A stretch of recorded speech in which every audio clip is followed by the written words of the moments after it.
All right. What's up, everybody? Welcome to the return. I don't even call it a return, but welcome to Let's Talk Games podcast, aka LTG podcast. This is the first episode pilot, should we say, depending on how it goes, we'll see what the future holds. But I've been wanting to do a show like this for quite a while. I've been looking through Twitter, on YouTube, who do I want to do a podcast with, a one-on-one or whatever, or like keep it as minimal as possible. And Dre, man, you've been like this contender for, it's not like this happened, I want to say accidental, right? And we're going to get to the introductions and stuff like that, right? But let's say the way that this happened is purely accidental. And I say that is because, Dre, typically, we argued a lot.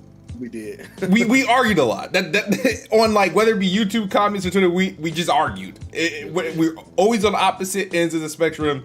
That's all. I was like, I knew the name because this is somebody I continuously argue with. And it started with the debate that we end up recording. Was it a few months back? It was like, yeah, we were arguing about the whole confusion of the Xbox and everything.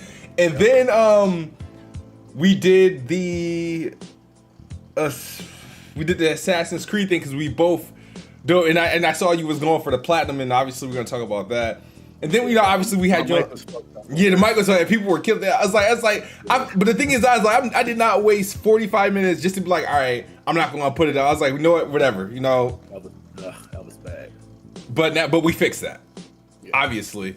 And then we had you obviously on Planet Xbox podcast, that one episode, which was one of my favorite episodes that we've done in 2020. And I reached out to you because I'm like, man, we play a lot. I'm not gonna say we play a lot of the same games because obviously, I mean, I got different tastes in games, but recently we've been playing a lot of the same games recently. And when I see you tweet or talk about games, I know you're gaming because I called you personally. They was like, yo, what the fuck am I doing wrong?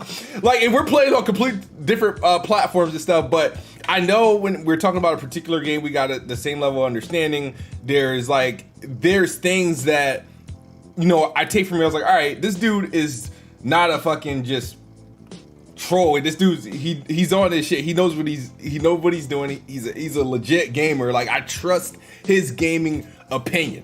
Like, if he's playing a game that I'm not playing yet, I will validate that. If he tells me this game is okay or good, whatever, I'm probably gonna take that to the bank. I that's how it became. I was like, you know what? I was like, he's not on any podcast or anything. We gotta change that. And so that's how we got Let's Talk Games. And if anybody wants to know the history of Let's Talk Games podcast, if you've been following me since the beginning, I joined YouTube as a gaming person, YouTube personality. I always had a YouTube. Everybody had a YouTube account to comment and listen to music videos, right? From back in the day. So that's what my YouTube channel was before I just used it so I could watch, 50 Cent videos and stuff like that. So, but when I went serious with the channel, what I did was, I made my first video, I think in early 2014. And I jumped on it right at the start of like really the Xbox One and PS4 generation. And my first podcast that I did was Let's Talk Games. It was supposed to be a multi-platform podcast. It wasn't an Xbox podcast, contrary to the belief. I had a Nintendo fan, a PlayStation fan, a PC dude, and me. I was the Xbox. That's pretty much what it was. And it was like multi-platform conversations. The podcast, came in with. I did the podcast called The Writer's Block. I did Planet Xbox a couple times, but obviously the podcast scene in gaming everybody has a podcast. Everybody's talking about the same thing. And I wanted to do something a little bit more controlled and more focused. So moving forward, with the exception of this episode, most of these podcasts are going to be pretty much focused on pretty much a single game. We might have some tidbits here and there, but the primary focus would be about a particular game or a particular event or moment, okay? So, as your host, I am the Best Spot Kid Smooth. The co-host is the notorious DRE. Right. What's going on, man? It's supposed to be the Notorious DRE or Notorious Dre?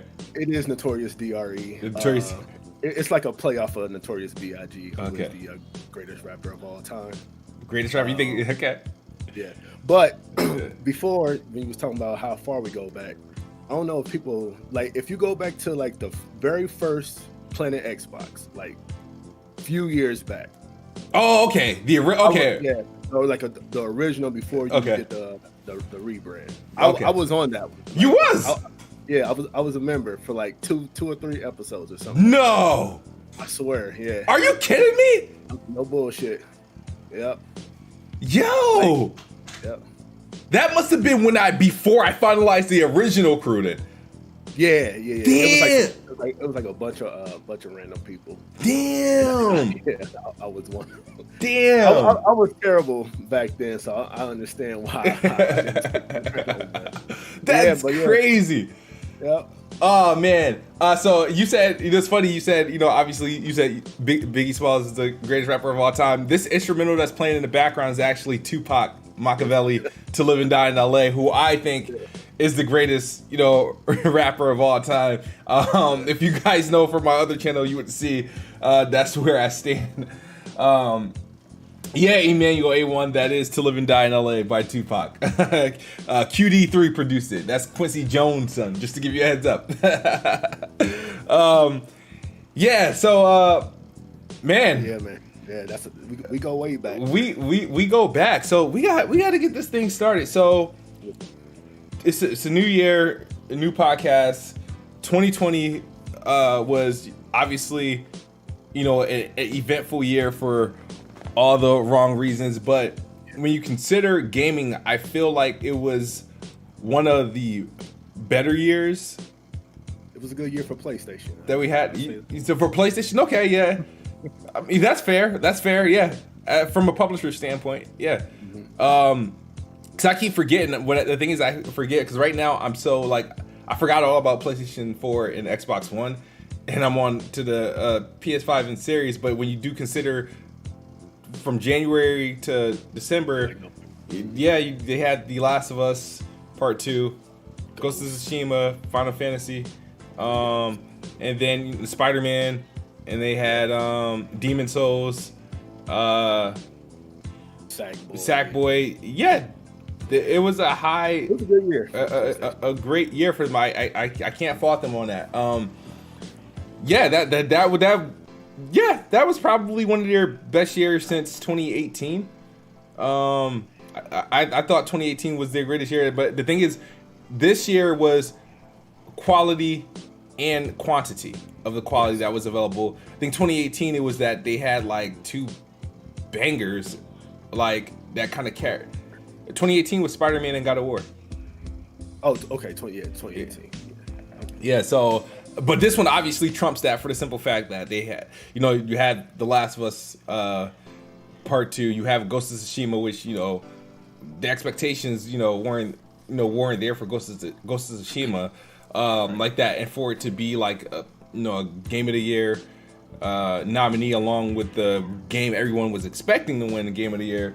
Yeah, you can't really, and it looks like 2021.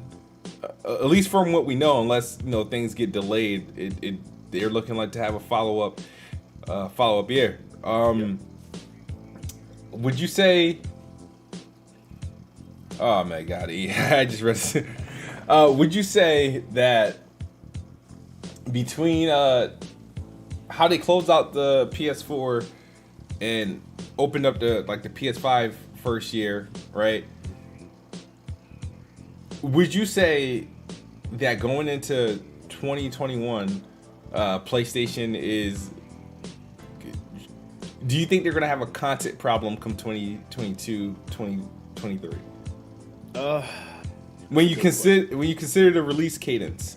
Yeah, possibly, because we don't know what they have planned for the future. Like we kind of know the right now of what's coming out. But we don't have any real knowing of what's coming out for like 2022, 23, and so on. Mm-hmm. So, I mean, of course, we're going to hear things by E3 and like Gamescom and stuff like that. But yeah, if things come out this year that supposedly are supposed to come out, yeah, we could be seeing a drought. Well, I wouldn't say a drought, but things are cloudy for 2022 and beyond, because we don't know. We just don't know what PlayStation has in store for the future.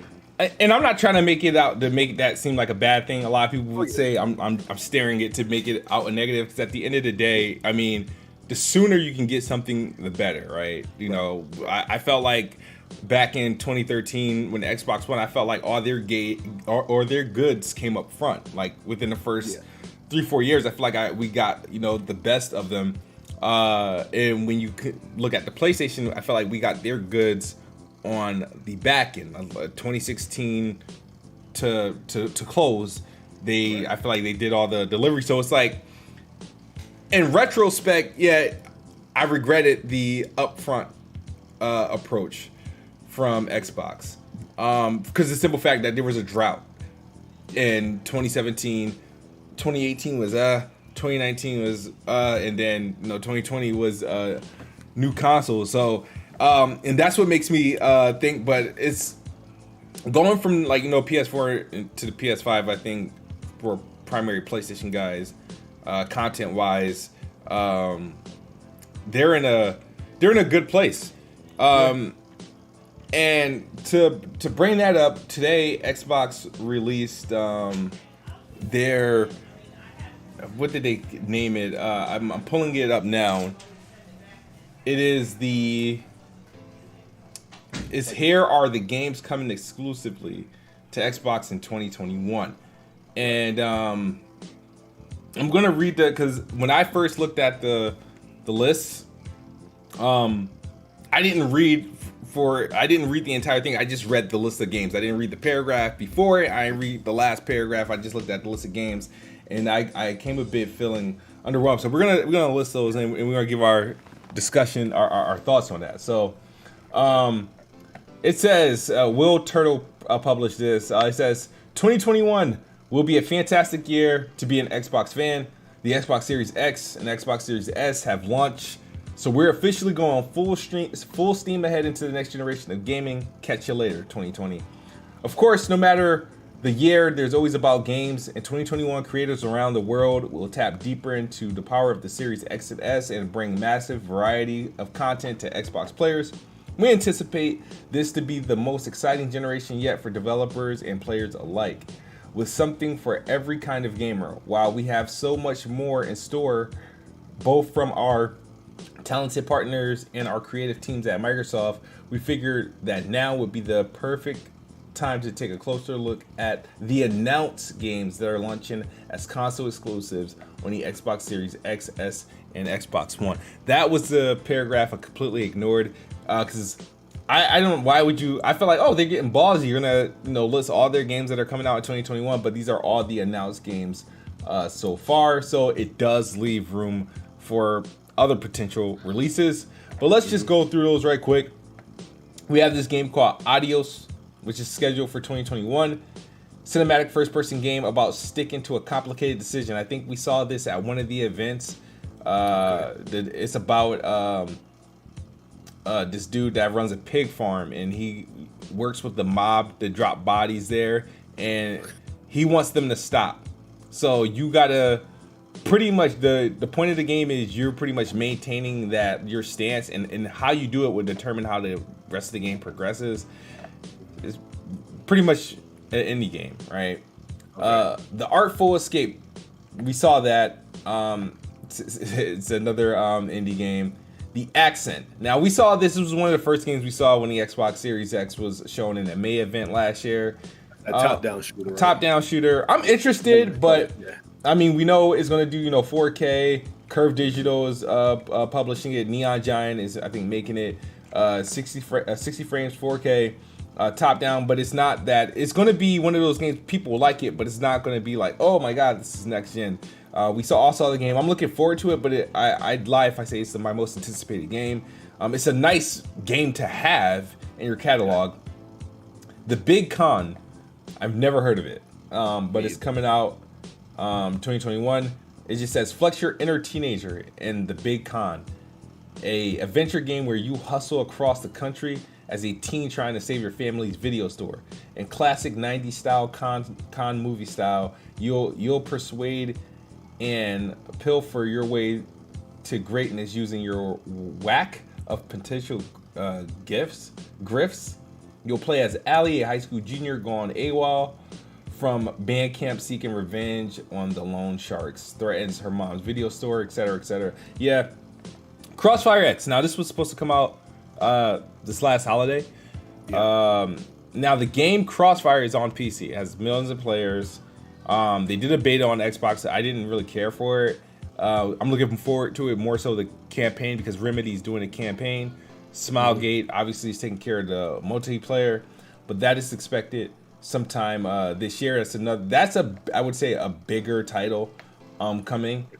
So is it just a traditional first person shooter campaign, or is Remedy putting their little twist on it? Like, is there some kind of mechanics that make it different from a normal first person shooter? I have no idea. No one has seen like really gameplay. All we saw is these cinematic trailers. I mean, we could expect Remedy to put their own twist, but then again, it's not Remedy's IP. So maybe they used Remedy because of, they do good work, with plots, campaigns, visuals. They had to pick them for a reason, Yeah. Being that this is Smilegate's game. So,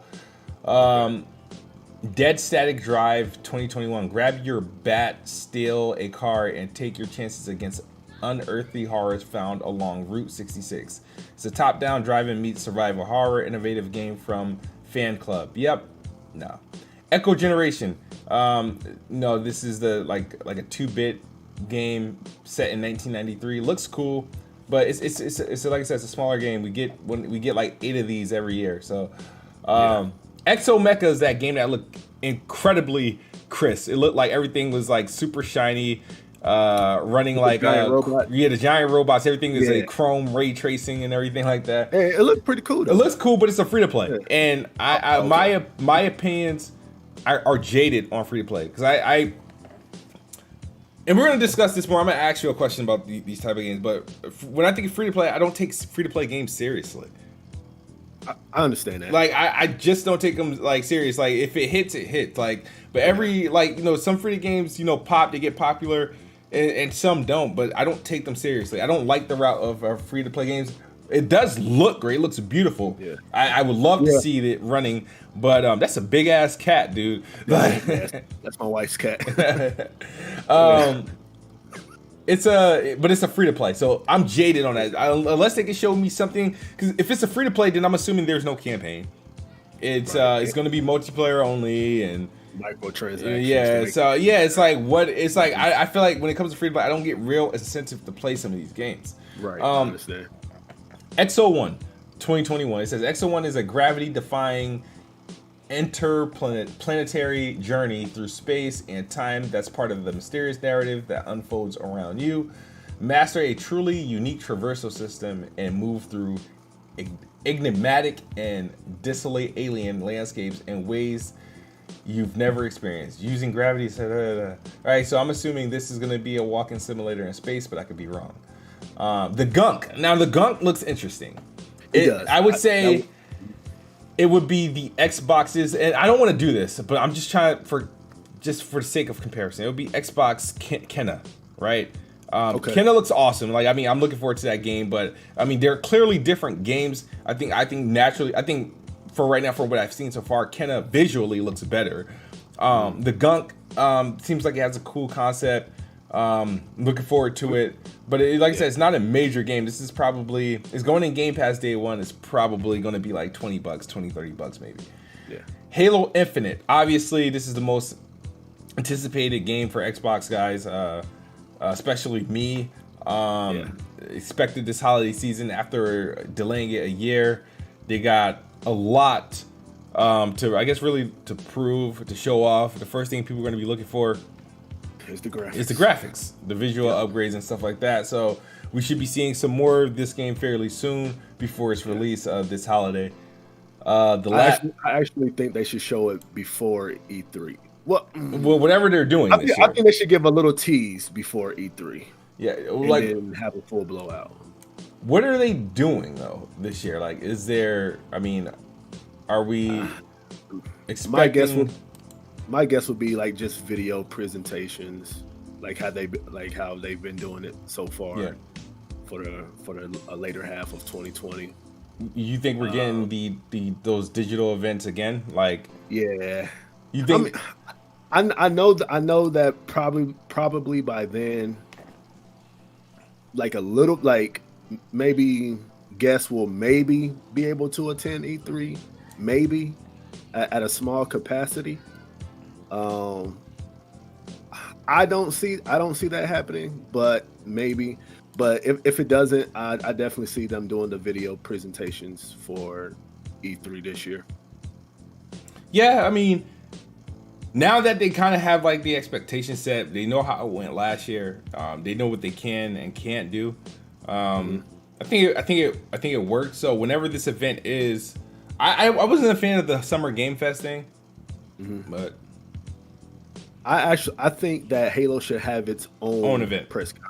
Yes. So you think they should like kind of take something out of Sony and Nintendo's book, like a state of play, and like this is like Halo. We deserve a 20-minute demonstration, or something, or 30 minutes, or like Halo needs its own spotlight. We need a fair amount of demonstration for campaign and a fair amount of demonstration for multiplayer aspects. So a dedicated event. Yeah, if Call of Duty can do it, Battlefield can do it. Halo should really consider that. Yeah, absolutely. I agree with that.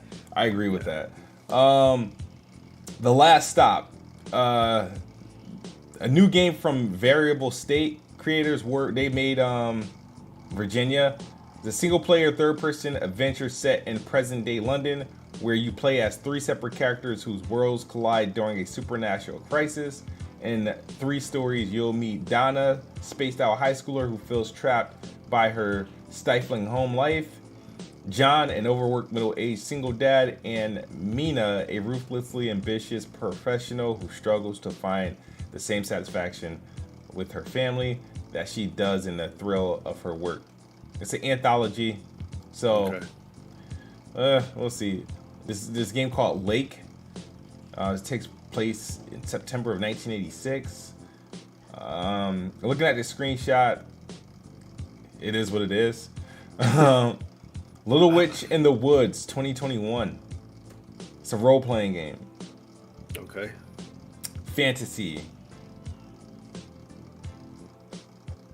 The Medium comes out January 28th. Yeah. What do you think about that? Like, what are your thoughts on that game? All right. When I think about the Medium, I think about the team, Blooper Team, and then the games that they recently released.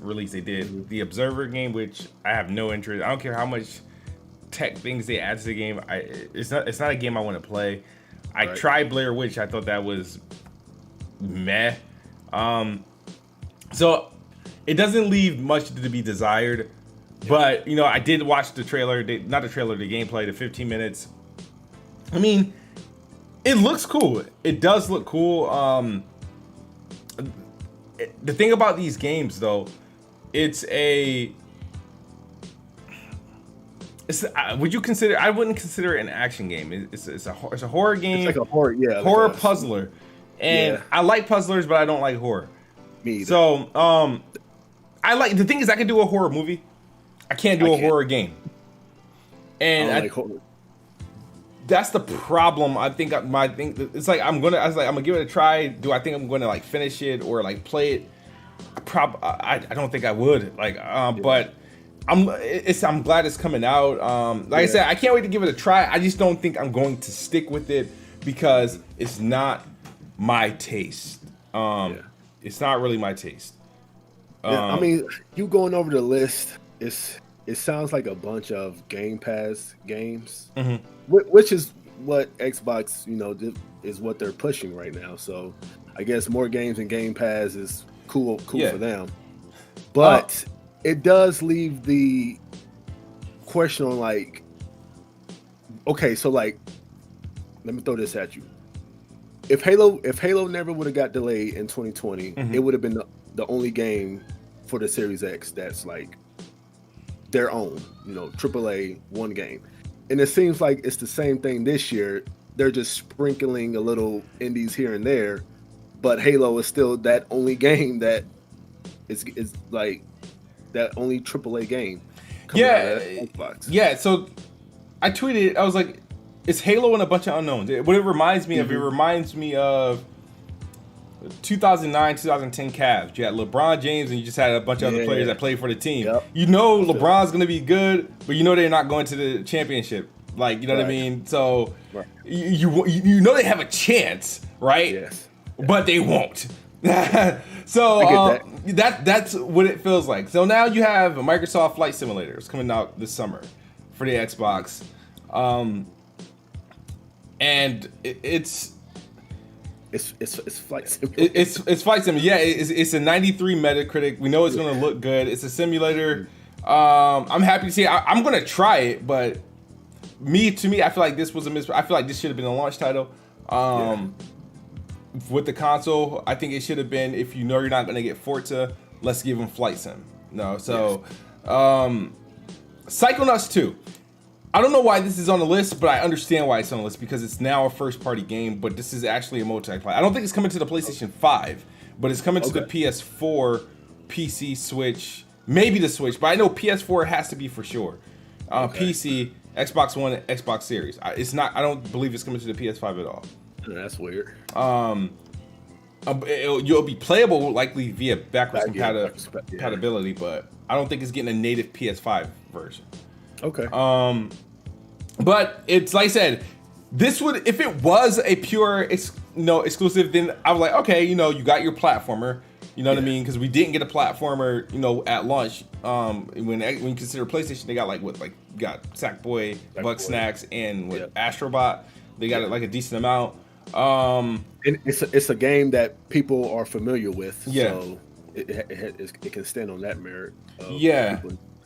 So I'm looking forward to it. I'm not gonna lie, it's been in development for a hot minute. So all right now you got Halo, you got Psychonauts. Two are like, okay, RPG time. It's school's out. Meet us in empty classroom for a grand adventure with young aspiring game developer and his very own RPG. You're sure to be dazzled by his hand-drawn creation. All right, I'm not even with that. But it's exclusively for it's for Xbox Series X and S, and it uses smart delivery. Okay. There's this game called Sable. It takes place in the desert. Okay. There's Scorn, which I know has a lot of people hype, but Scorn, honestly, it's another one of those. It looks boring as hell. It does. It looks I don't see myself. When I watch gameplay of it, I try to find something to be excited about. I'm sure it's gonna look good, but it's too slow for me. It's too boring, creepy. I'm not into it. But it's coming out. She Dreams. Go ahead, my bad. I'm sorry. It's something. I mean, it could all these games could be great. Yeah, they could be all can be incredible. And the thing is, these are console exclusives. Yeah. So, She Dreams Elsewhere. It's a surreal adventure RPG about dreams and the extent to which they mirror reality. You play as Talia, an anxiety-ridden, comatose woman who, on a journey to confront her nightmares. That sounds like a TV show my kids watch, a little cartoon.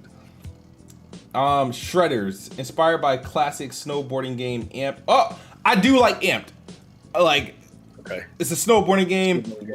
All right, that's all we need to know. It's a snowboarding game. Yeah. Song of Iron. I interviewed Joe Winter, who's developing this game. Song of Iron. It looks good, but this. Without disrespect, I don't want to disrespect the developer, and I'm glad his game is getting this platform to be present on, Xbox Wire, on trailers and at big events. So you always want to people to get their big break.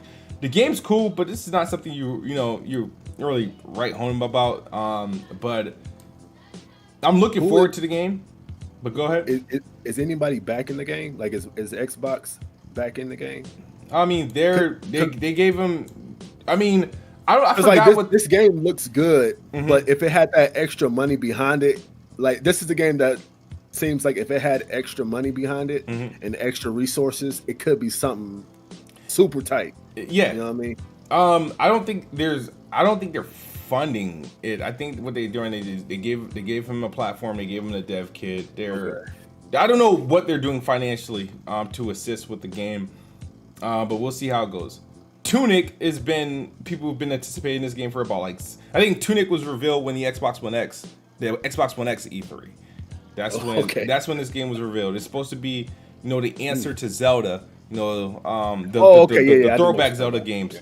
So I mean, we're looking forward to that. 12 minutes, Unexplored 2, Warhammer 40K Dark Tide. So this is the other bigger game. This is the Vermintide series, but this is exclusively to Xbox and PC.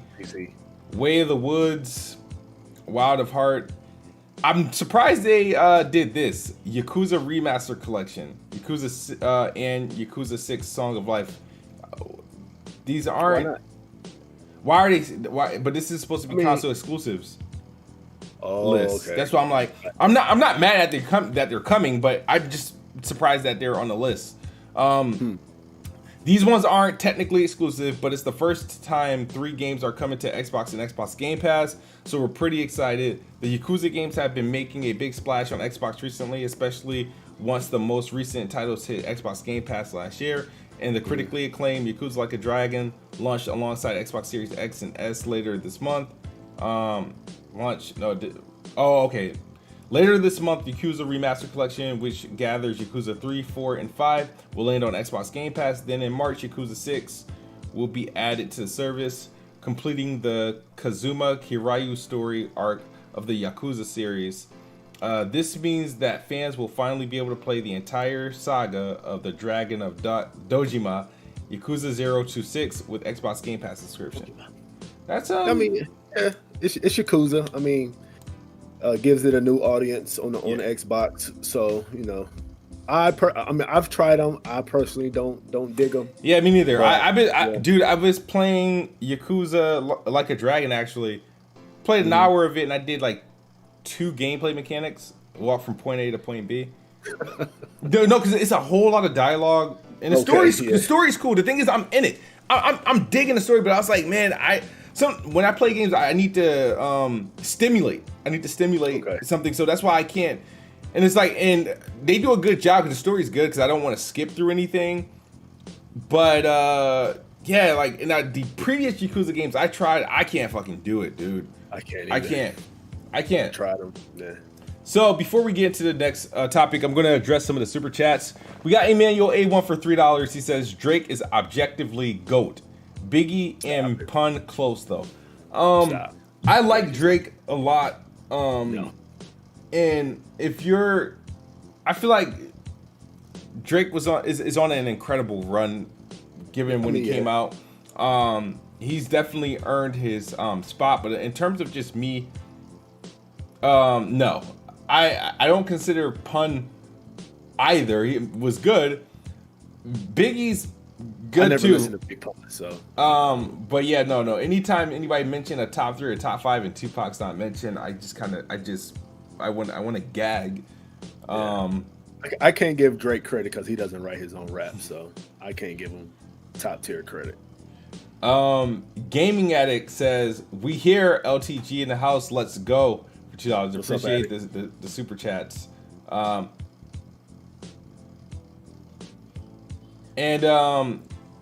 Let's there's somebody named Hyper Ryan King. I'm gonna just kick him out for a little bit because he sucks. High user from this channel. There we go. The other thing, I didn't even like my own podcast. Make sure you guys hit the like button, share if you're enjoying it so far.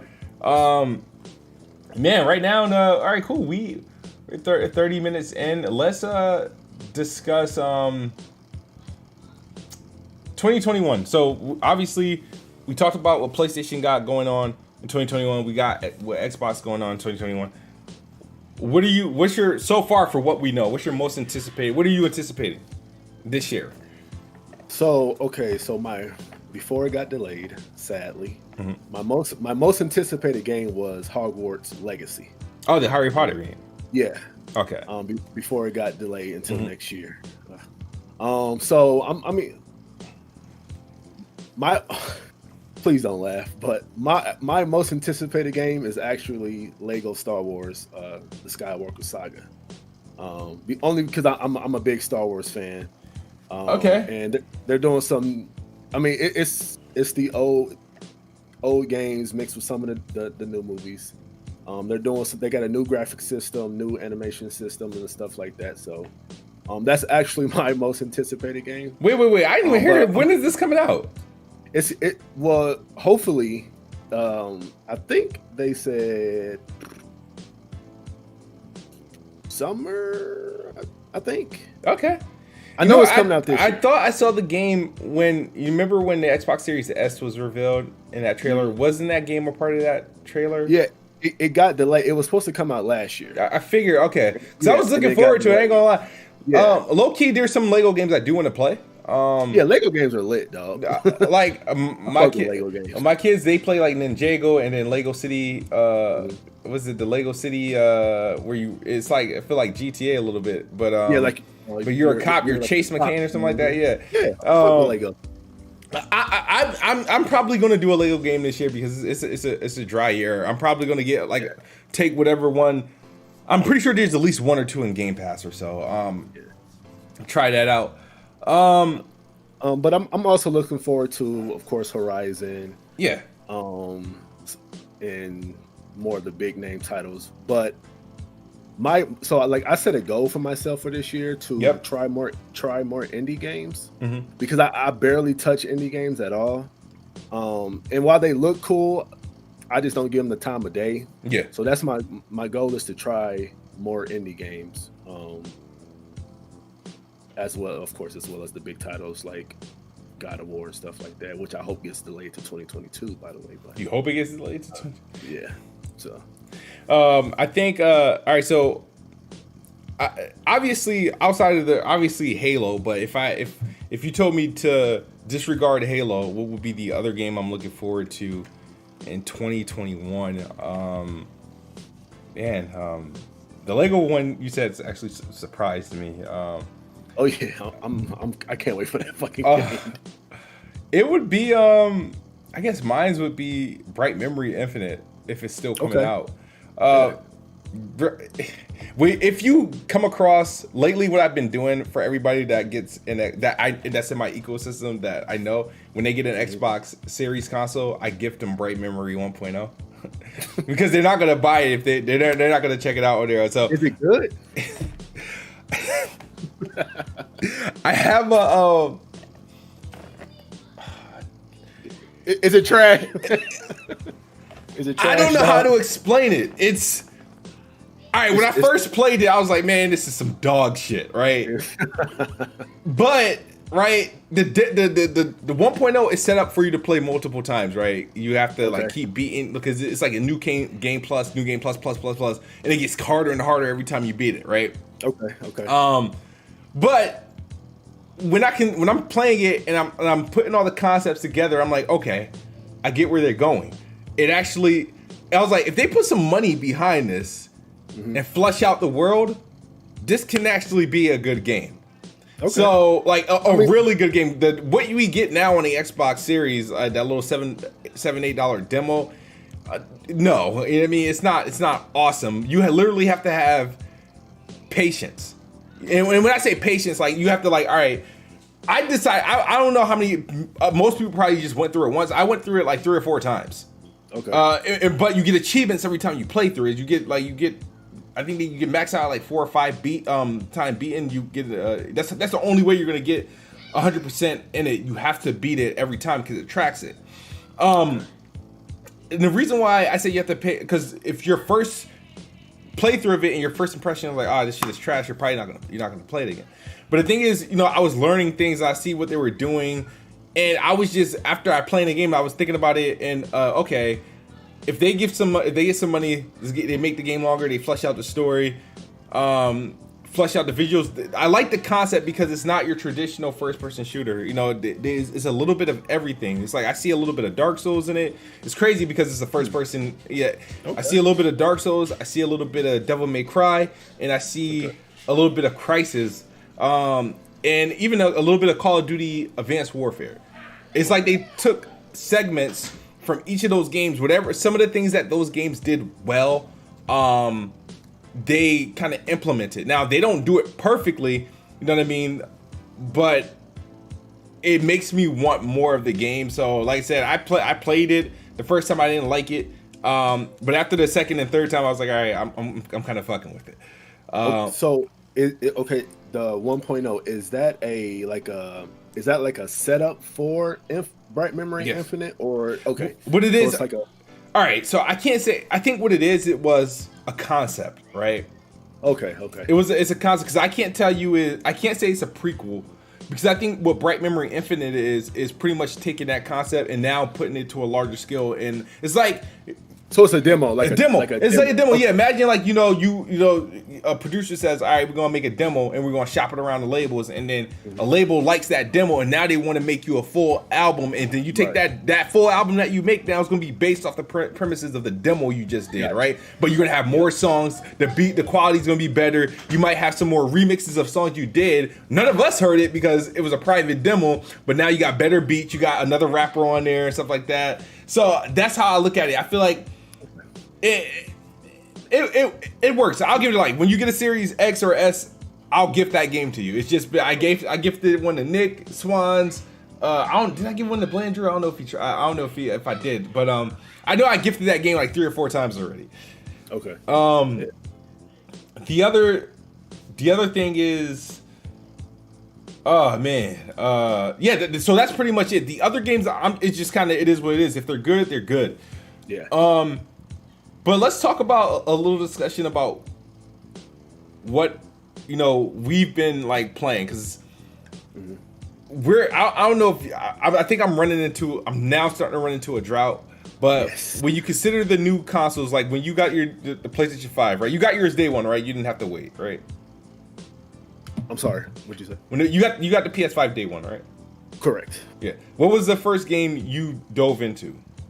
Miles Morales. Miles Morales, okay. Yeah. And that you got through that in how long it took you? Maybe. It took me 12 hours to beat, 20 hours to get the platinum. Platinum, all right. And after you did something right, that's I'm struggling to do, right? Because you do this. What is your rule on video games? I got the 3-step rule on how not to have a backlog. Yeah. And so step number 1, you first purchase the game, right? Step number 2, you play that game you just purchased and you beat that game, right? Then step number 3, you can buy a new game and play that game. I'll sit there and buy games I'm not even ready to play. Right. Yeah. So and that's the trouble. And like and I don't know how you did this with the week of the PlayStation and Xbox coming out, because what happened, and it sucked, is like, all right, the Xbox came out first, so I was like, all right, let me play Bright Memory. I gotta, play Assassin's Creed. I gotta play this. I'm sitting there trying a bunch of different games, and I couldn't really hone in on one immediately, right? So I had like 4 games in rotation. It was Bright, Call of Duty, because I was actually impressed by Call of Duty. I was too. Assassin's Creed Valhalla, and I think it was maybe Dirt 5. I was in my rotation. Okay. And then, but the thing is, now I got 2 days, a 2-day window, because then the PlayStation comes out that Thursday, right? And from PlayStation it was a little bit easier because I didn't have really a backlog, and I lost all my save files from PS4. So it was just like I wasn't going to start anything from PS4 new again. So it was Spider-Man and Astrobot. Spider-Man was easier to get through. I think I probably did mine in 10 hours. So I think I played it. I beat Spider-Man like in the 2 days that I had, because PlayStation, when did PlayStation come out? Thursday or Friday? Thursday. It came out on a Thursday. So yeah, Spider-Man 3, and I think I ended up beating Spider-Man on like maybe that Saturday. Yeah. And I did obviously some Astrobot, and then after that I went back to my Xbox, and that's when I started to hone in on games. I finished Bright Memory. I honed in on Call of Duty, and I was kind of splitting time with Call of Duty and Assassin's Creed, and until I finished Call of Duty, and then I honed in on Assassin's Creed. And I know we both did the Assassin's Creed Valhalla. Obviously, we did the collab video. You got the platinum. I did. Brutal. How long did it take you? It took me 116 hours to get the platinum. And it took me 97 hours just to beat the game. It took me 97 hours just to beat the game. Yeah. And man, it's like I like the game. I did like the game. I enjoyed the game a lot, but I still, games like that, I still have to go back and do cleanup work, which you don't have to do. So, which is like, I plan to try to go back before they release any expansions to do some of the cleanup work. I'm not gonna go for the 100%. I don't think it's just in my nature to try to do that on an Assassin's Creed game. I feel you. The other game, because Ubisoft, I feel like hit it big this year with their releases. And can we give just a shout out to Ubisoft, man, because they really held it down for 2020 for the launch of the next gen consoles. Yeah, one and only. I know a lot of people like to give them shit for having a formulaic system, which they do. Yeah, they have a formula. But, you're playing an Ubisoft game. Yeah, but they really held it down. For the launch of consoles. I think, Ubisoft games they did it in many different ways. When you look at all their releases that were, coming, and even with the games that came out in the last couple of years, that they even went back and made sure they enabled a few things. Assassin's Creed, I didn't think we would see an Assassin's Creed to that magnitude, like a Odyssey equivalent or Origins equivalent, running at 60 on a console. It was like, it just didn't. We were almost accepting the fact that Valhalla wasn't going to be 60 frames per second before they finally announced it, right? Then we would just say, all right, it's 30 frames, whatever. It is what it is. It's just like, because I just don't recall Assassin's Creed games running 60 on PC clean.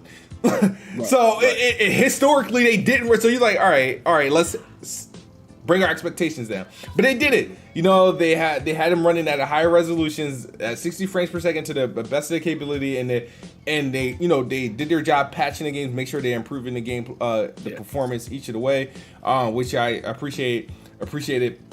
Watch Dogs Legions was like their first release. They didn't go to 60 frames per second route, but they did enable ray tracing. Yes. Across all platforms, which I was like, okay.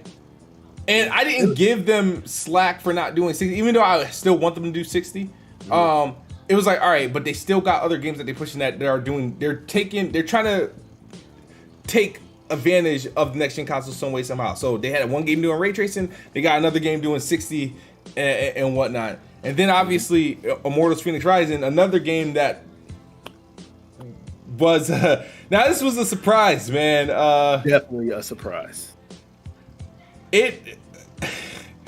Immortals Fenyx Rising is a great game. Is an amazing game. It is a great fucking game. And that felt horrible. The thing is that I was sent a review code and I read my email a week too late. Mm-hmm. So I couldn't take advantage, because the thing was, is like, I got through Watch Dogs Legion, then it was Valhalla's turn.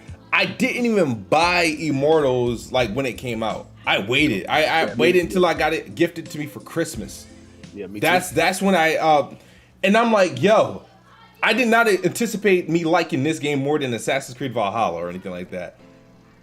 Yeah. I like it better too. Yeah, and it became my favorite game that I was playing that year. That's why I was doing my best games of 2020 video, and my top 3 I think were Valhalla, Last of Us Part 2, and Immortals. Now, I admitted that at the time of that video, Last of Us Part 2 was my game of the year, but Immortals was my number 1 game at the time, because up until that point, it was my favorite game. Yeah. And if I played through the game in 2020, it would have been my game of the year. But I finished it obviously in the next calendar year. But Immortals Fenyx Rising, man, I know people. It took some things from Breath of the Wild, but it. See, with Immortals, you're right. It took things from Breath of the Wild. Yeah. And it took things from Assassin's Creed in the Ubisoft formula, but it dumbed it down. Yes. Which is what I wanted from Assassin's Creed to do. Yeah. Yeah. Yes. So it dumbed it down so like you're not going to every viewpoint and scouting the land. Yeah. And the weapons don't break, unlike Breath of the Wild, which I like that. Yeah. It doesn't take itself too seriously, but the story is really good. Yes. Absolutely. The story is really good. Yes. Yeah. Yeah, you're absolutely right about that. It was like I found myself just intrigued and everything. I would find myself playing a game, right? And coming across different puzzles and platformers, and I was just kind of surprised. I'm like, wow, I can't believe they. I know. I mean, game developers, they got to be some sort of smart to put games together. But I was like, I didn't think this puzzle would work this way, but it logically supposed to work that way. And I'm like, wow. And I just kept getting surprised, and it kept me wanting to play and wanting to hurry up and free these gods and see what blessings they give me. And like I said, I enjoyed the gameplay. It was one of the grinds I did enjoy it, and it was the game where they launched you into the world, and I didn't feel lost.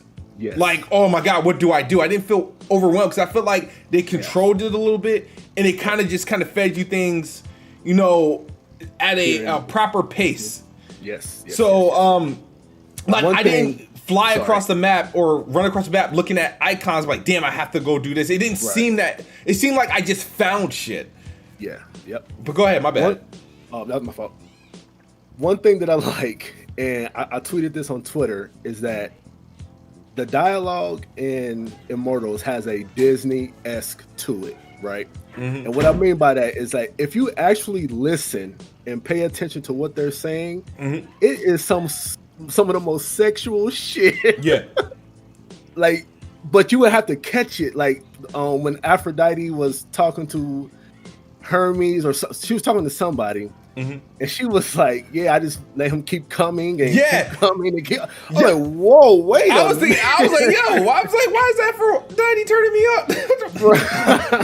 So I'm like, that is so Disney of them because Disney and their little shit. But like, if you actually pay attention to the dialogue, it is some like you just take a step back and be like, "Did she really just say that?" Yeah. They were saying quite a few things. There these little like two-way jokes that you could take it and like, oh, okay. And so it's like it seemed aimed for kids, but it's not. Yes. It's really not. But this game, it has a lot going on. It was. I think I spent my official game count was like 2 days and 50 minutes, so I think I was approaching like 50 hours that I did the game.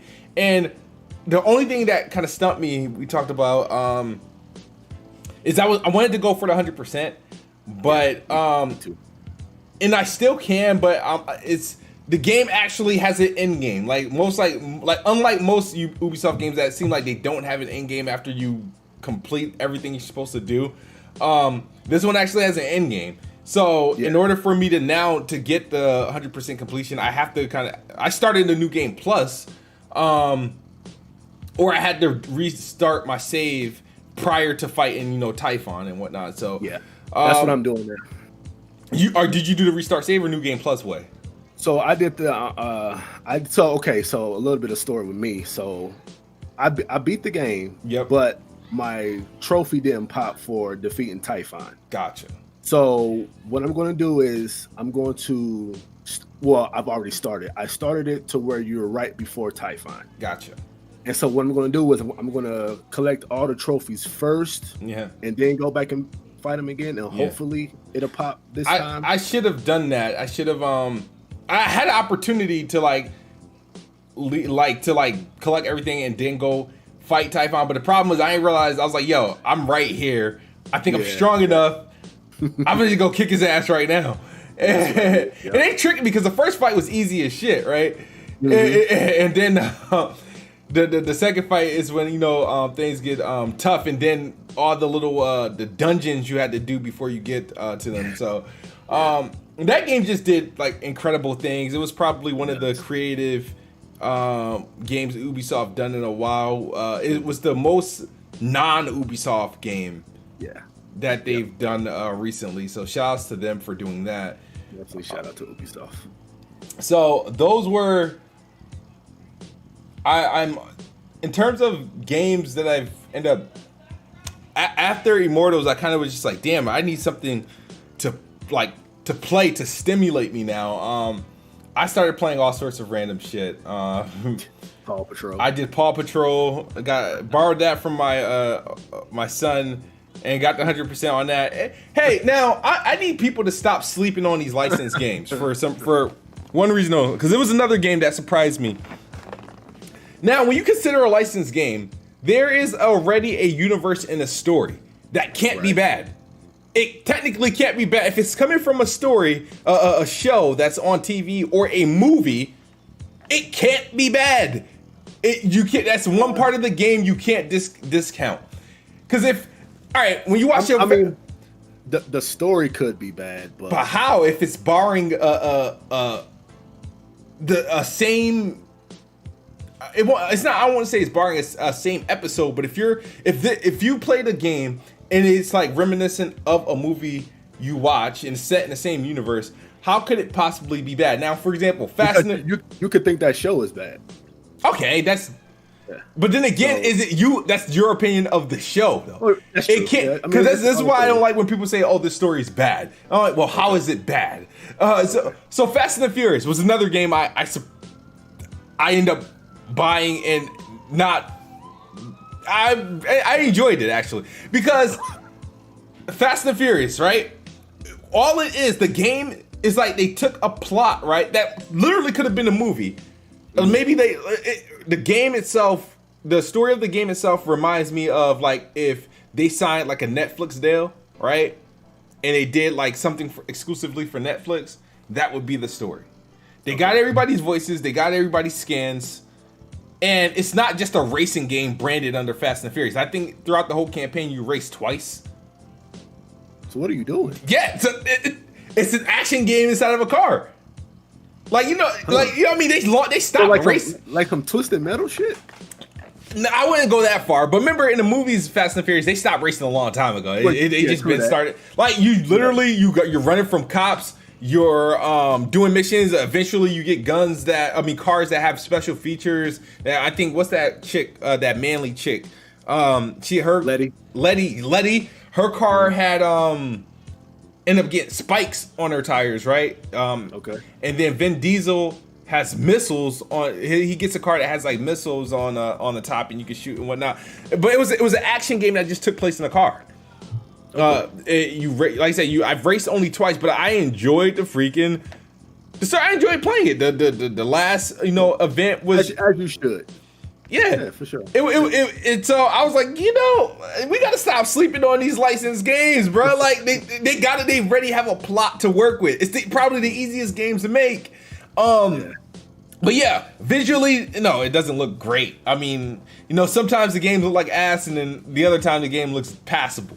But I enjoyed playing the game. I thought it was cool. It surprised me. I started playing Troll Hunters until I ran into a mission that's freaking objectively broken. But it's an alright game. Those are like some of the things I kind of started the year off with. I mean, I've beaten 5 games so far in January. Yeah. Only game I've been playing so far this year is Immortals. Mm-hmm. Yeah, for me, there's going to be a drought for me until March, and for Returnal. Yep.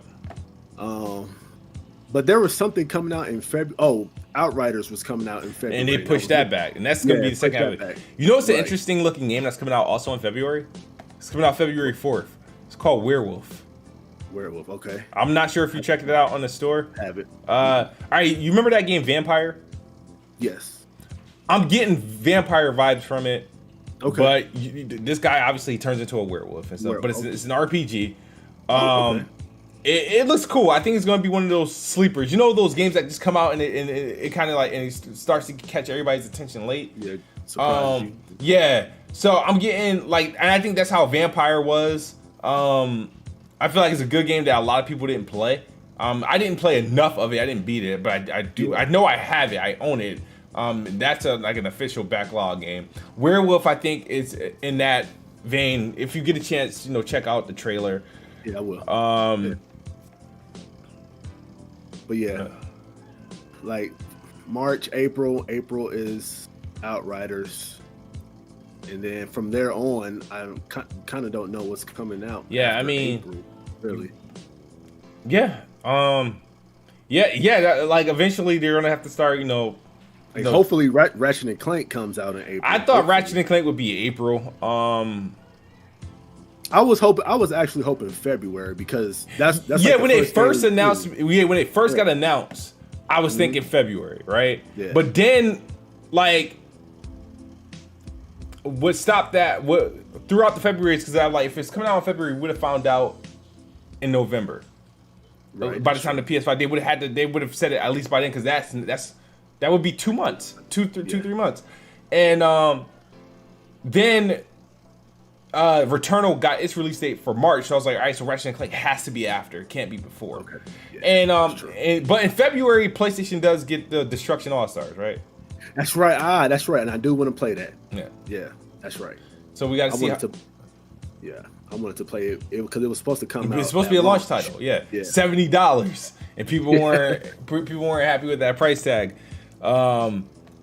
There is also damn dude. So somebody said in the chat, he said, that's a bad take, dog. That's like saying a movie can't be bad when it's based on a book.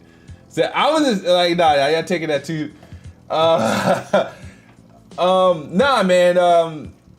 No, there's some games like, yeah, I don't think I have enough free time, but I feel like with these new consoles, with these consoles coming out, you wanna play it, and I feel like at the start, like within like the first year of the new consoles, I feel like there's always this dry period, and I think I ran in because obviously you're going to play through your launch titles, and the thing about this year, a lot of the games that were supposed to come out are getting delayed because of COVID. So correct. A lot of developers are going to have to go back and start treating these recently released games with next gen patches. I mean, you saw what they did with Jedi Fallen Order, right? Yes. Have you played this since, or you already beat it? Yeah, I beat it. I might want to go back to get the platinum. Yeah. I have like 3 trophies left in that. Gotcha. So I might go back to that. I started New Game Plus. It looks great. It runs great. I recently beat it in 2019. And I wanted to give it. Was it my game of the year? It was definitely my game of the year. It was either that or Sekiro. But great game. It looks and runs even better now. So for those who haven't played it yet, this would be a nice time to pick it up. What else is getting? Yeah, I think devs are gonna have to like kind of give some of their old games the next gen treatment. I recently played Star Wars Battlefront 2. I forgot that they had a secondary campaign. The main campaign I thought was dope. I recently did Resurrection last night. I think that was the name of the campaign mode. Cool. Game looks great. Still holds up. Beautiful game. The other thing we wanted to talk about was we had a couple of discussion points. We just want to make sure we covered everything. Our most anticipated games, announcements, man, that we want to hear this year. We don't know if we're gonna get an E3, right? Yeah, hopefully. You said, I mean, there was something you want to hear this year. So like a surprise. Like, what's a surprise announcement that you want to hear this year? I don't know if it's a surprise, but I just want Xbox to announce on their closing date that their games will be Xbox exclusives with the Bethesda thing. They just want them to just shut everybody up and just announce that. I definitely feel that. Yeah. I definitely feel that, and when they finalize whatever the contract or whatever, Yep. they should come out immediately and tell the world what's exclusive, what's not exclusive. Gotcha. So that way you don't have any. Oh, is this game coming to PS5? Is this game coming? Just come out flat out, tell everybody, and let people be mad. You know what? If you want to play the game, go buy the platform that it's on. Yeah. Period. Absolutely. What about you? What's a major announcement that you would like to see? Should we get some sort of special event? Yeah. I would like to see the delay of God of War to 2022 or beyond. Why? Because I do not want it to come on PS4. Oh. I do not want it to be. I want this to be a PS5 exclusive. I don't, because we all know it's going to get held back in design by PlayStation 4. No matter how good the game looks, it could look better by it being. It could look better, play better, get things thrown in that can't be done on PS4 if it was a PS5 exclusive. I do not.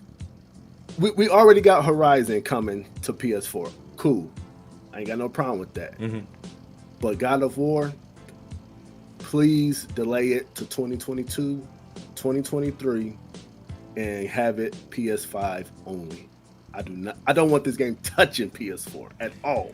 I mean, does the work that Insomniac did with Spider-Man give you like any hope that they could still like fully take advantage of the PS5 by still supporting the PlayStation 4 version? I mean, Miles Morales was held back. I don't care what nobody says. Miles Morales was held back because it had to run on PS4. Yeah, but in what way did you feel when you were playing it that you felt like it was? Did it not feel next gen enough for you? It didn't. Like the haptic haptic triggers or adaptive whatever. That was lackluster. It had ray tracing though. But I played at 60 frames, and I didn't play at the 60 frame ray tracing mode. Because they just did that. Yeah. Here's my thing about the ray tracing in Spider-Man. Mm-hmm. If I'm going to play it with ray tracing, I'm going to play it in the 4K 30 mode because I want the ray tracing to look its best. Mm-hmm. I don't want it to look half-assed like it does in the 60 frames mode, even though you won't really give a shit because you're swinging around here and there anyway. But if I'm going to play in the ray tracing, I'm going to play it in the 4K mode because I want everything to look delicious. Yeah. but I play at 60. I play at the 60 mode because it just feels better. Yeah. But yeah, Miles Morales being on PS5 and PS4 didn't do anything for me as far as God of War being on PS4, PS5. Like I don't want it. I just don't want it. I do not want God of War on PS4. Will it be there? More than likely. It's 100 million consoles. Yeah. So I mean, if it got to come out in 2021, it's like if it's coming out. Absolutely. If it's coming out, but that's why I said I want to delay 2022, 2023, and then be a PS5 exclusive. I'm begging Corey Barlog, if you see this, my God, please delay that game, make it PS5 exclusive. Absolutely. A quick question for you, because like I said, you're a PlayStation. I don't want to say you're a PlayStation guy, but you're playing on PlayStation. Yeah, I prefer PlayStation. You prefer PlayStation, right? All right. Yeah. We know Lucasfilms is doing. They're licensing. It looked like they're kind of moving a little away from EA, even though EA vouched that they're still going to be making Star Wars games. They've given permission to Ubisoft to do a Star Wars game. Basically, the Division team, I think it's Massive Studios, is doing it. They announced that. They also gave Bethesda the rights to Indiana Jones and Machine Games, and Todd Howard's going to be doing that. And that blew up for one reason. Xbox. We know that in September, Xbox announced that they're in agreement to acquire Bethesda, which is expected to close. Do you think Indiana Jones can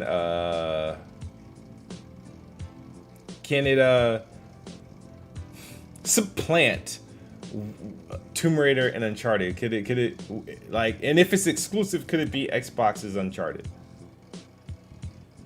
That's a tough question to answer because Machine Games, from my recent memory, has only done first person shooters. Correct. But not saying that they're not talented enough to branch off. I'm gonna give them the benefit of the doubt and say that they can, until proven otherwise. If it looks like trash, but can it? Okay, I take that back. Can it surpass Uncharted? No, because I don't think Machine Games is as talented as Naughty Dog. But could they get it up there? They got the blueprint from Uncharted and Tomb Raider, so it's really just a matter of execution. Yeah. If they can execute, I guess it can. I'll give it a chance that it can go up there. I don't give it a chance that it'll surpass Uncharted on the strength that Machine Games just isn't as talented as Naughty Dog. Gotcha. I mean that's fair. The thing is, I look at it like this, because we all know Machine Games for first person shooters, Wolfenstein. But I look at what Guerrilla did when they finally moved on from Killzone, right? They gave us Horizon. So I was like, who's to say Machine Games can't shock us all and deliver a nice third person action adventure game. I mean, I'm in for it. I mean, I'm on the record for saying there's not enough Uncharted Tomb Raider style games. They don't come too often. So and all those games are just Indiana Jones with different characters. That's all they are. So the expectation though should be up there. It should be high because Indiana Jones should be pretty much the father of them all. Like these games were inspired by Indiana Jones, the character, and and his escapades. They should execute a game. But obviously, Uncharted and Tomb Raider have long history. And then Naughty Dog, they're the media darlings, probably one of the most overrated developers. Overrated. Uncharted is probably one of the Uncharted 4 is the most overrated Uncharted game ever. Not now. When I say overrated, I don't think it's bad. I think it's an amazing game, but I think it's overrated. I think that when I played Uncharted, I didn't like. The crazy thing is I enjoyed my time with it, but I felt like people bring the way that they speak of this game is like nobody can make a game better than this. I felt like the game was too long for the type of game it was. It was too long. It was like, come on, man. You're doing too much. Just like The Last of Us 2, I enjoyed it, but I feel like it was too long for the game that it was. I was like, you don't need, why is this shit so long? But Naughty Dog, I do think is overrated. I don't think they're bad. I think they're overrated. You think that Naughty Dog is overrated? Yeah, I think they're overrated. I think they're overrated. How? Huh? You can be great and awesome, but overrated too. Saying Naughty Dog is overrated is like saying Rockstar is overrated. Rockstar is overrated. They are. In the show. Goodbye. Rockstar is overrated. They are. Rockstar, really, I don't like. What makes them so great? Grand Theft Auto? Yeah. It's the amount of attention that they give. The attention to detail for those games. Yeah. Okay, that's fair. It's like it all comes together in this one, from the gameplay to the story to the animations to the physics to the attention to detail. Mm-hmm. Everything just comes together so beautifully that you really think that Rockstar are over? Huh? Yeah, I don't. Okay. I feel like there's a lot more games and studios that are underrated, and I feel like there's a few that are overrated. I feel like the people that we overrate get too much credit, and I feel like the people that we overrate don't get credit at all, or not get enough credit. I think arguably PlayStation's. I think Naughty Dog, they make great games, great stories, and stuff like that. They did a damn good job with The Last of Us Part 2. I'm not gonna, I don't think anything's fundamentally wrong with the game at all. But when I think about like just overall, I'm like, okay, well, I don't see it. I don't understand what makes this like, you know, because before, if you think, when you consider Naughty Dog, right?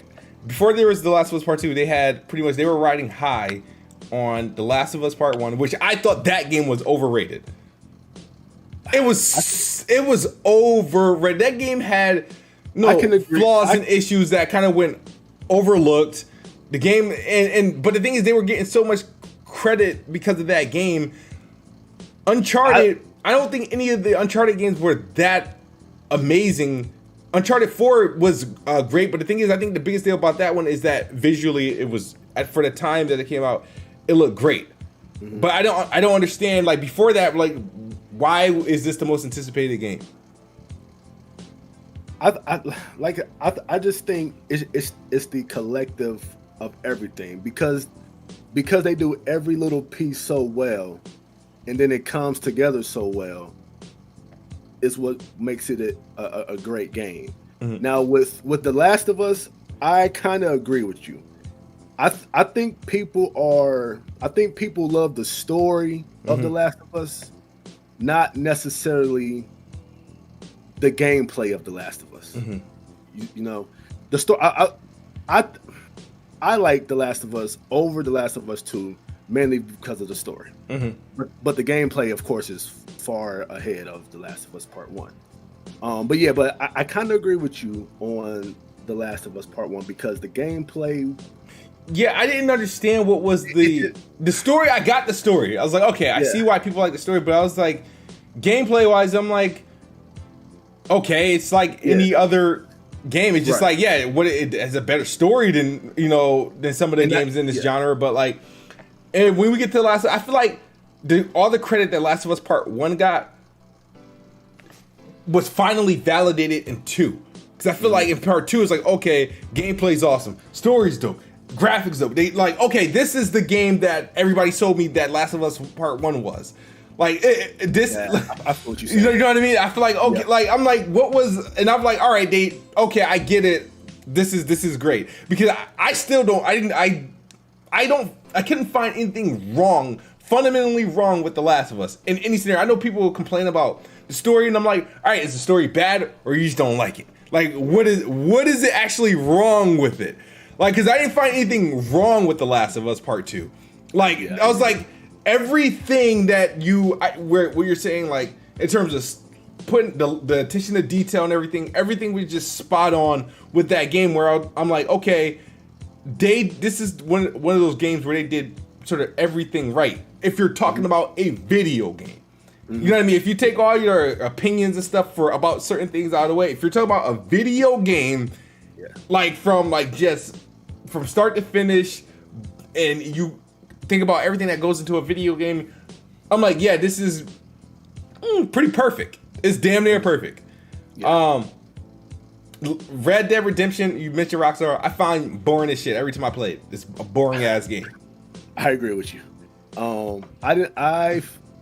I found it boring as well. Like it didn't get good to me until Chapter 7, which is like pretty much almost at the end of the game. Gotcha. So yeah, I like everything else though. The gameplay, the attention to detail, the just the world itself. Yeah, phenomenal. Game looks great. It's just looks boring. It looks dope. It's like it's just just freaking boring. And I think that's what the thing about these games is, like, they put too. It's like some games they kind of they go overboard with to try to make it like so real. And I think nobody. That's why we play video games. Nobody wants to play a real life game because it's going to be boring. Nobody's life is that exciting. Like I'm like, come on, like it's going to be boring. Like I like use your imagination. You know what I mean? I don't want to be traveling fucking miles and miles and miles on a damn horse. I mean, I guess it just depends on like the type of game they're trying to create. You know, like Naughty Dog was going for that realism, cinematic type of game. So, you know, that's what they made and that's what they mastered. Rockstar goes for that open sandbox, you know, phenomenal world to explore, you know, and that's what they do. That's what they do well. But yeah. I wouldn't I wouldn't call them overrated. You think they were? I think yeah. I wouldn't call them overrated because everybody else is playing catch up. So how can you be overrated when every other developer is playing catch up to Rockstar and Naughty Dog? Okay. So I wouldn't call them overrated. Okay, I'll give you that. Was CD Projekt Red overrated? CD Projekt Red. I love The Witcher 3. It is my game of the generation. Remember, CD Projekt Red got all this praise for on the status of one game. And I gotta blame myself for that because I was one of those people who put them on that pedestal just because of The Witcher 3. But after doing some psychiatric reevaluation, they dropped the ball with Cyberpunk, and they have some trust gaining to do with gamers. They definitely have some. They have to rebuild trust with gamers. Yeah, they're definitely on my top 10. No, I mean, I like there's studios that I like. I mean, in a lot of the studios that I do talk about, probably not the best. Like, I don't have anything against Naughty Dog. I love Insomniac. Insomniac is one of my favorites. Who I think people, overrate. I do think people overrate a couple. Not Insomniac. I think Insomniac is starting to recently get its due. But I feel like they were long great developers, and it's overdue. Yeah. And the way that they're able to, at the quality of their games and at the rate that they're able to push out games, is probably the greatest acquisition like anybody could have made. I think I made a tweet about this. They pumped out. Including Ratchet, this new Ratchet, I think they pumped out 6 games in like 4 years or something like that. Starting back with 2016 and. All right, so if you in 2014 they did Sunset Overdrive, right? Okay, yep, Sunset Overdrive. In 2016 they did Ratchet and Clank. 2018 they did Spider-Man. 2020 they did. They did Miles Morales and the remaster. Yep. Yeah. And then 2021 they're doing Ratchet and Clank. So it's like 6 games in like 5 years. Yeah. So it's that was one of those purchases that Sony made that immediately start showing returns immediately. Yep. You know what I mean? Yes. So now we're about to end this out because we're about to close out, but we got one more thing to talk about. Last week, I caught a little heat for my tweet about I feel like Xbox is just better than PlayStation 5. I think I don't even know what the tweet says at this point because people were they were on me on it about it, but I know you had questions about the tweet itself because we almost did this podcast last week. Yeah. Damn, if I could find the tweet. All right, I think I said if I could just find. All right, so this was before we announced this podcast. I think it said something like it was like. All right, be honest. Xbox Series X is just better console than the PS5. Yep. That was the tweet. Mm-hmm. It was on your ass. And the thing is that now a lot of people, the first thing people wanted to run to was like, the findings of the performances of consoles comparison. But mind you, a lot of these performances are extremely close. You know what I mean? In terms of, but I'm not going to jump into like all of that, but I never said it was, I never gave a reason why I felt that. I just said it's better. It had nothing. A lot of people assumed that I was talking about it's the power factor and all the other stuff. Personally,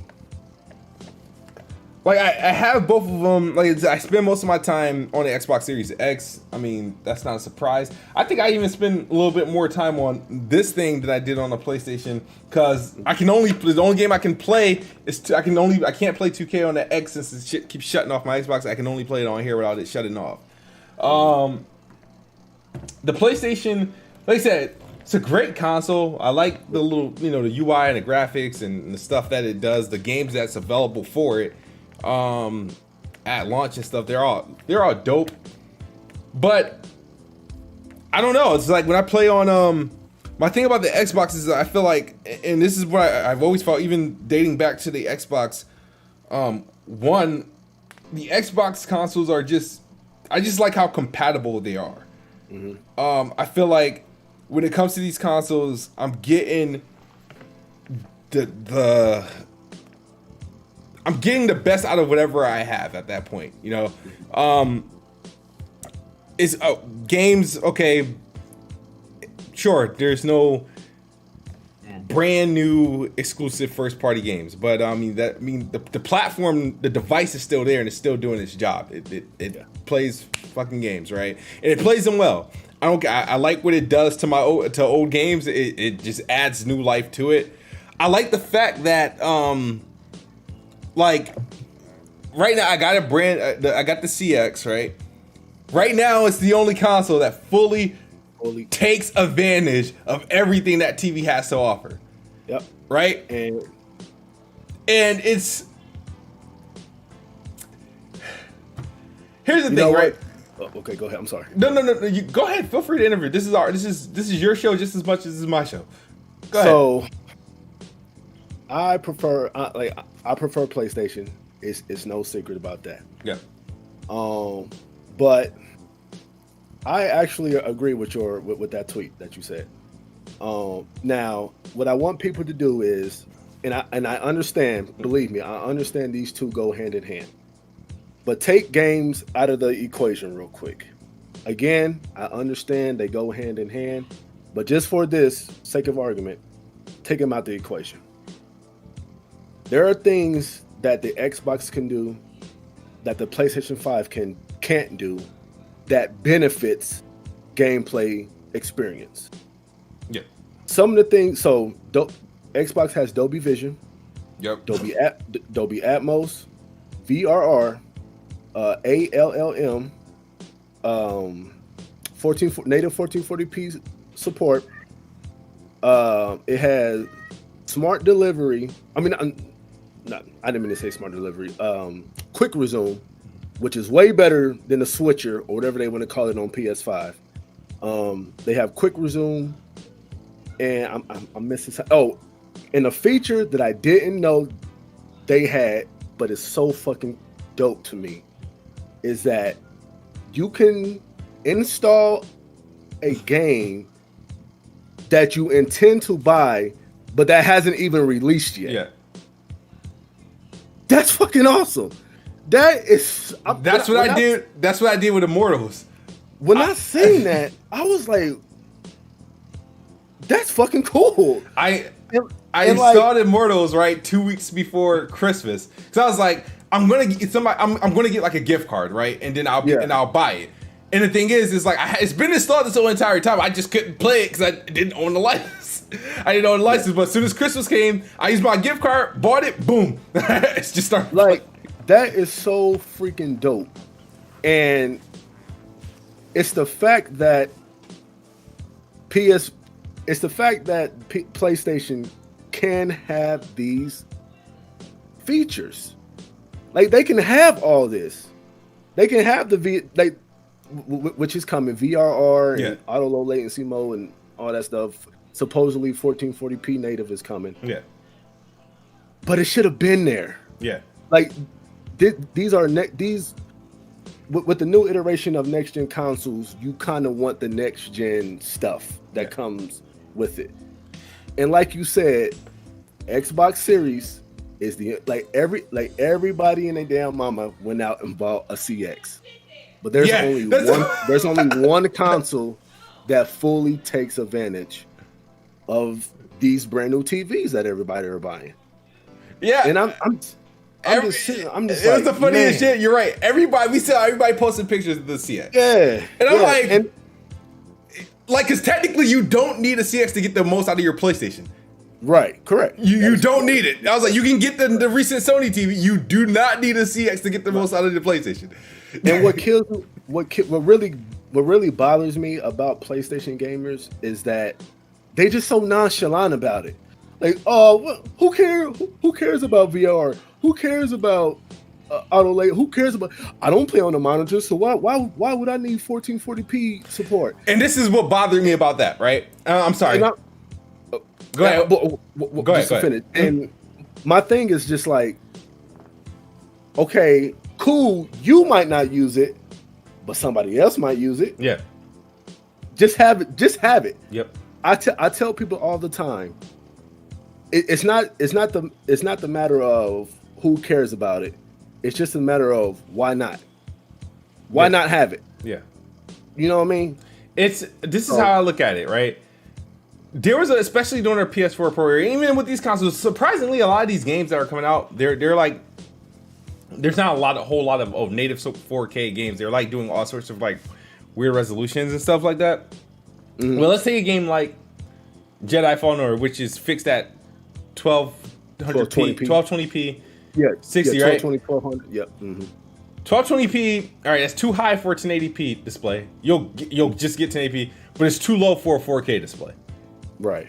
So, there's a lot of games on PS5 that has like a legit like if you wanted to play like Spider-Man at 60 frames with ray tracing, the primary res is like I think it's more closer to 1440p. 1440p. Yes. So it's like if you you have games that support native 14 as a native 1440p resolution, but you can't get a native 1440p display. So you're either stuck with a 1080p screen, a 1080p display, if you opt for a 1440p monitor, because it's not gonna bring it to 4K. It's just gonna bring it to 1080p, or you're gonna or you can like I don't understand if there's you have the game, you got games that are in like between 12 to 1440p and then not use a 1440p display. And right now, currently, the best monitor you can get if you want to keep playing games at 120 frames or a monitor it's going to be a 1440p monitor or a 1080p monitor. But if you can get 1440p, you can get, all right, I can get my 1440p and I can get my higher frame rates. What's the problem? Like I really don't understand why. And it is a weird solution. I know people want to front like some people play on monitors. I for a while. Actually, I stopped using monitors when these consoles came out because I was like, all right, new TV time.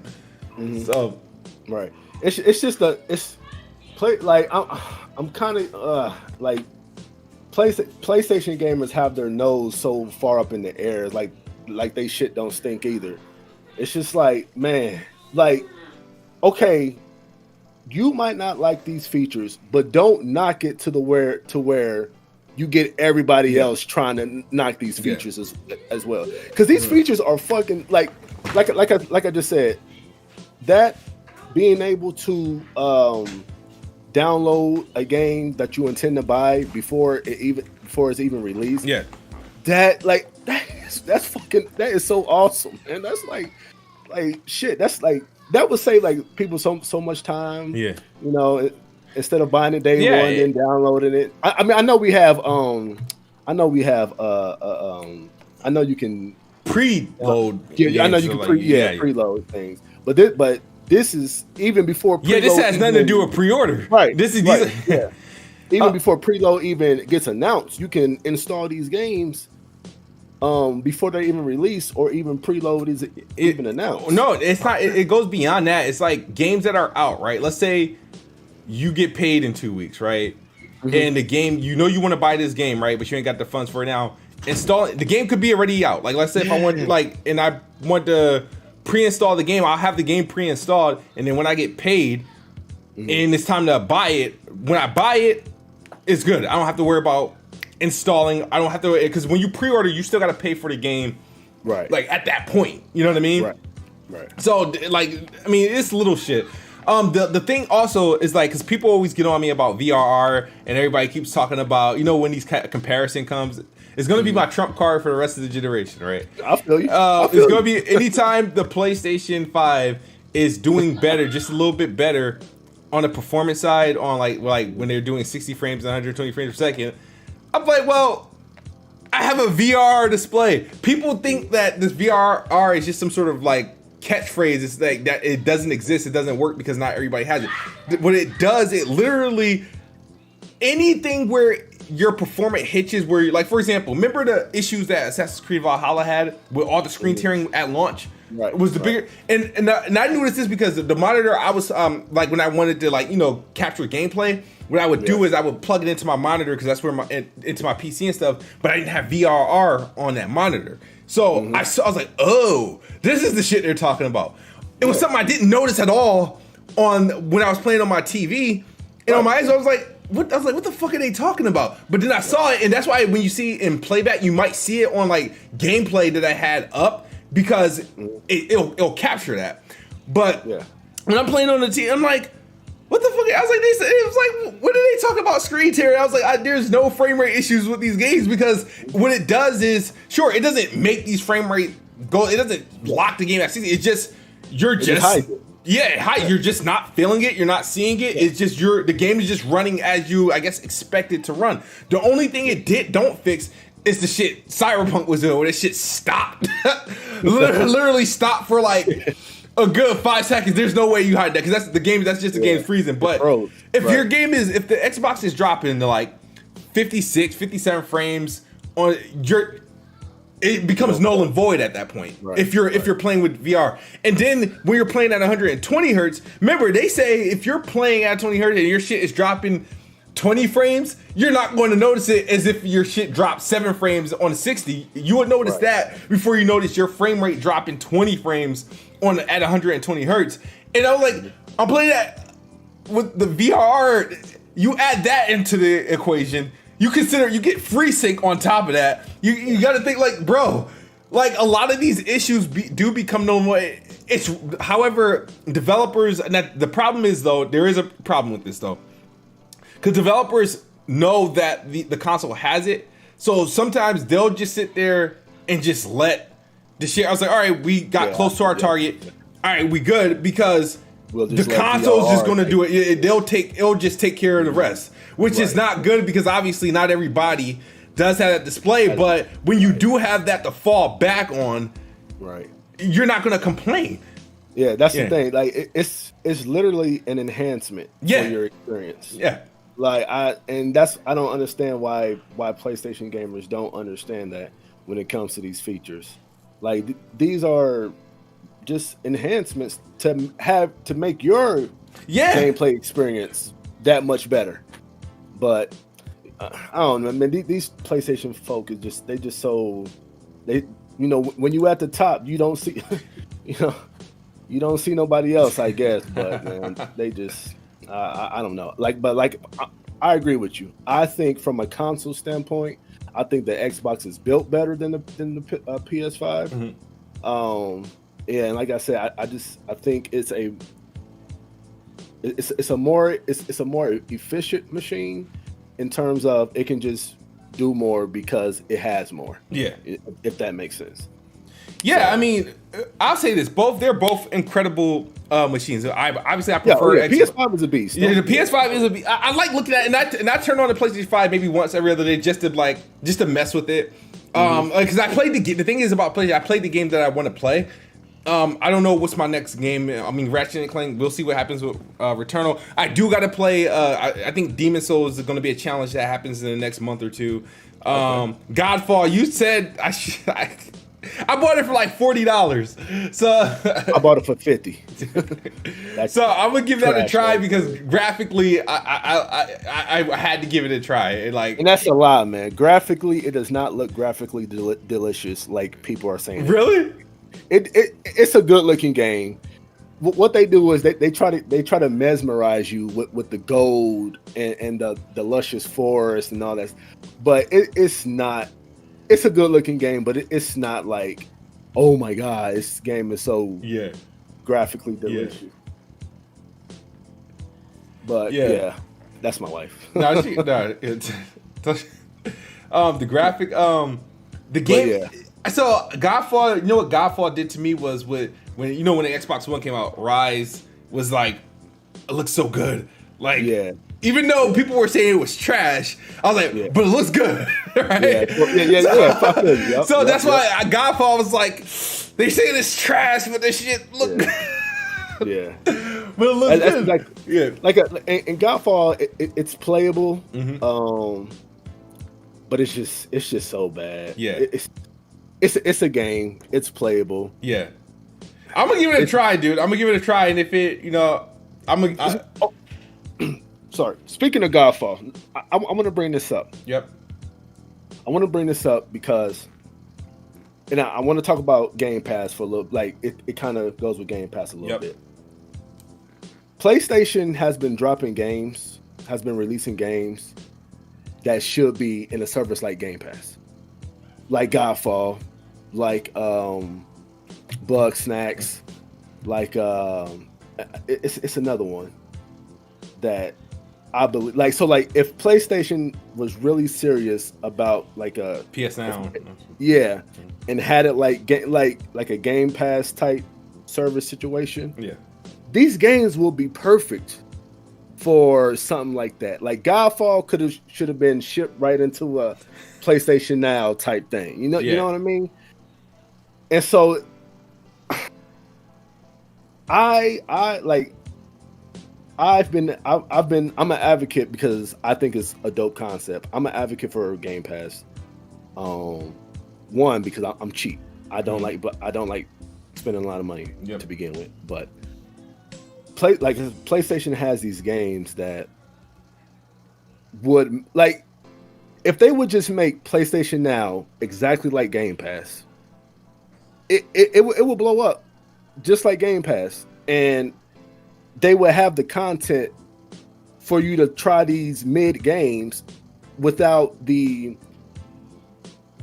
I guess you call it like a burden of spending 70, like wasting, like, because you're like, I wasted money on Godfall. You know what I mean? Yeah, some games, that's the reason why I didn't have a whole ton of games for PlayStation, because I didn't want to get burnt. Right, with some of these games. So I was like, Spider-Man obviously is guaranteed. Astrobot's a pack-in, so that's all dope. You know what I mean? So the other games, I was like, we'll see. You know what I mean? So I didn't want to get burnt, and I know even though I like how Godfall looked, I couldn't force myself to pay $70 for it. Because at that time I was like, I don't know if I could do $70 for that game. And see, it's not the, because what a lot of people like to say is, or you so broke, or you're broke, you can't spend $70 on the game. Listen, I'm far from broke, but that's not the point. Yeah. The point is that I don't like wasting money. I work hard for my money. Yeah. I don't like wasting it. Yeah. And games like Godfall is a waste of money. And if PlayStation would just get their PlayStation Now to where Game Pass is, it's like tailor made for a Game Pass like service. Yeah. Like literally. But I mean, we shall see. The game's supposed to be coming out on it was a 6 months exclusive. Something like that. So we'll see. We'll see what happens this spring. See if Godfall makes its way to Xbox. But let me give a shout out to Phaso007. He says, "My man, where's the Medium gameplay reaction, dude?" Like I said, the Medium, I'm gonna give it a try, but it's not like my most anticipated game. And like I said, it's a genre that I don't fool with. I like puzzlers. I don't like horror games. But yeah, we're gonna close this out because I know like this is. I don't expect future shows to be pushing 2 hours. I mean, like I said, because we're going to be full. It was the pilot, wanted to see how it goes. A lot of stuff we talked about was freestyle. We kind of wrap up summary of what we've been playing, talking about some of the things that happened. So whereas, next week, assuming you guys all like this show, this format, it'll be a little bit more focused, but we'll discuss what we want to throw ourselves into next week. But no, I felt good. Let's Talk Games podcast. Kid Smooth, Notorious DRE. I felt good. It was and we did good for time. I hope you guys enjoyed it. You guys enjoyed it. hit that like button, share it out, and we're aiming for Fridays, right? Fridays 7 p.m. Friday Eastern. 7 p.m. EST. Just hope. First of all, let me give a huge shout out to Kid Smooth because he didn't have to put me on here. So I want to give a big thank you to Smooth. Happy New Year to everybody who's watching. And yeah, I just hope you guys liked it. New face to the gaming community. I hope you. I'm a laid back type of dude, so I hope you can vibe with my vibe and hope you guys like my personality and whatnot. But yeah, man, just thank y'all for coming out, man. Yeah, appreciate it. Yeah, Let's Talk Games Podcast, LTG, whatever you want to call it. Episode 1. This has been a pilot. Let me know how you guys like it. Like I said, it's not another Planet Xbox podcast. It's just kind of like two guys who game a lot, and we just get to talk about exactly what we're playing. And there was just a lot to cover today, and I hope you guys enjoyed. Hope we helped your Friday just a little bit more. Once again, thank you, Dre. I don't know if I could have picked a better co-host, and we got everything working. You got new mics, so nobody can't complain. You got the webcam on fleek. Yep. So we're good to go. We're good to go. But it looks like both our families are trying to get our attention for something. Yeah. Right. My wife just put the kids to bed. Yep. And my kids keep opening the door, so they must need me for something. But we appreciate you guys. Thank you for tuning in. We'll see you next week, same time. Peace.